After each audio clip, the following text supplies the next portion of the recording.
No matter what, you should always have a financial goal that you're trying to work towards.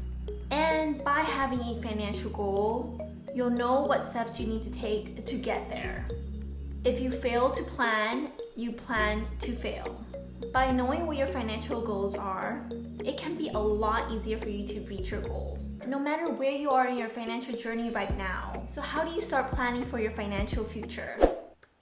Hey there, welcome back. My name is Victoria. This channel is all about personal finance, investing, and building long-term wealth. If you're interested in any of that, be sure to subscribe and turn on that notification bell. We do make videos like this every single week. No matter where you are in your financial journey right now, whether that is paying off loads of student debt or paying off mortgage and credit card debt, and even if you're just getting started investing, you can figure out your financial goals so that you can strive to get there. I will be focusing on FIRE. And FIRE, if you haven't heard about it already, is financial independence, retire early.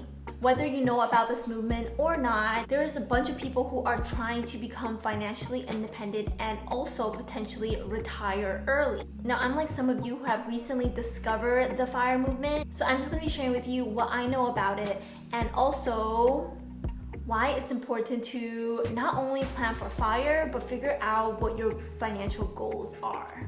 And FIRE is just one way of writing your financial goals down. Now, so many people have achieved FIRE from different backgrounds and different experiences, but everyone had to start somewhere, and that is by figuring out and determining what your goals are. I am not a financial advisor. Some of the things I'm sharing with you are all from my own research or from my own personal experience. If you're interested in learning more, you can start off with this video and then start doing more research for yourself. If you're interested and want to learn more, stay till the very end of the video, and you can also do your own research to see if it's a good fit for you. So there are two parts to FIRE. The first part is financial independence, and the second part is retire early. To me, the retire early is not the most important part of FIRE. It's about reaching financial independence, and choosing to retire early or not is your personal decision. Most people know for a fact that they will be able to retire in their 60s or 70s. But people in the FIRE community are planning to retire in their 40s or 50s and even in their 30s. Now, personally, I don't care about retiring early. I do care about becoming financially independent. To me, being financially independent gives me the option to do all the things I want to do with my time instead of trading time for money. I think of being financially independent means that I can put most of my energy and effort towards the things that I care about or I actually want to do, such as this YouTube channel. I personally don't want to retire early because I think that will get very boring and I wouldn't know what to do with all the free time I have. Comment below what you think about FIRE. Do you care about the financial independence part, or do you care about retiring early, or do you care about both? I think about reaching FIRE as having more control of your time and having the choice to do what you want to do with your life instead of what you should or need to do. So how are people able to reach FIRE? Well, you first need to figure out what your FI number is. That is the number you need to have in your investment portfolio to retire. I'll be going over how you can calculate your FIRE number. And then just play around with the different scenarios, like if you increase your expenses or if you have higher or lower returns. The first thing you have to do is figure out what your annual expenses are when you retire. This is how much you need to live off of. Now, of course, it's tempting to say that you need $1 million a year to retire happily. But let's be realistic and see how much you actually need. Because I thought I wanted a lot to retire, but when I'm looking at my current living situations, that's not true. So the best thing to do is figure out how much you're spending right now and then work off of that.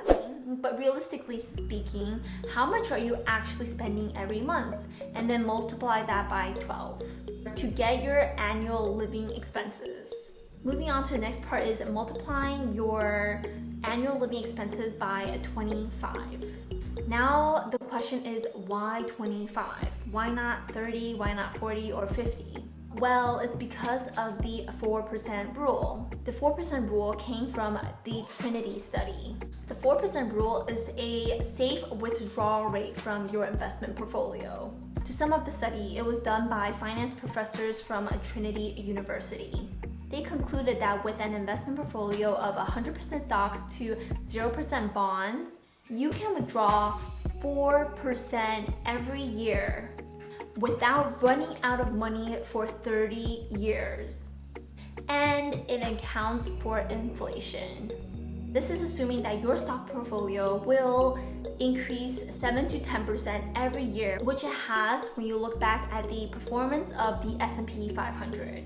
This study with this specific scenario had an 100% success rate. So that is the 4% rule. And when we apply this 4% rule to your annual living expenses, it's basically multiplying it by 25 so that you can take out 4% each year. So once you multiply your annual living expenses by 25, you get your FIRE number.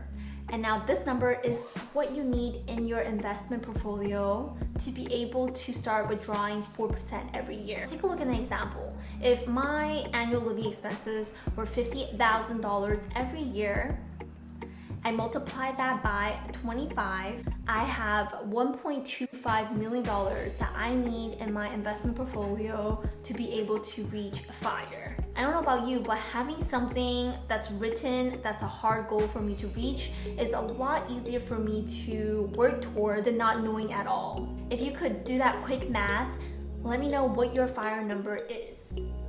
If you're interested in learning more about my FIRE number, where I am in my FIRE journey, and how I'm actually going to achieve FIRE, be sure to subscribe to my channel so you don't miss any updates about where I'm at. It might be very overwhelming when you look at your FIRE number. It seems like such a large amount of money that you need to have. But here are a few ways that can help you get there a lot quicker. You might have started a side hustle or a side business where you're generating more money than your normal salary job. And now if this happens, you can actually accelerate your investment portfolio growth because now you're putting in more money than you originally anticipated. Now, even though your FIRE number seems kind of large right now, it might even feel impossible to reach. If you think about other ways of building passive income, it might actually help you lower your FIRE number. So let's say you do have a side hustle or a side business that's generating $1,000 every month. That's $12,000 you can take away from your FIRE number every year. You could also own real estate, and that could also drive down your annual living expenses. So if you have rental properties that's making you $5,000 every month, you can save $60,000 from your annual living expenses. These are just a few ways that you can actually start retiring a lot earlier than you think. This leads me to the next way you can reach FIRE a lot faster, and that is by not retiring early. This goes back to the fact that retiring early might be boring for a lot of people. And so because you have reached financial independence, you can actually choose what you can do with your time. You can get a part-time job that you enjoy and at the same time be retired. And that way it can also drive down your annual living expenses. This type of FIRE is called Barista FIRE, where you're working part-time or doing something you like while you are retired. Whether you are a part of the FIRE movement or thinking about it, just knowing that you have a goal to reach towards feels a lot more satisfying. I hope you enjoyed this video, and if you got anything valuable, please give it a thumbs up. It really does help with the channel. And if you like videos like this, be sure to subscribe to my channel and turn on that notification bell. If you're interested in learning more about Barista FIRE and the other types of FIREs, then check out this video I have linked below.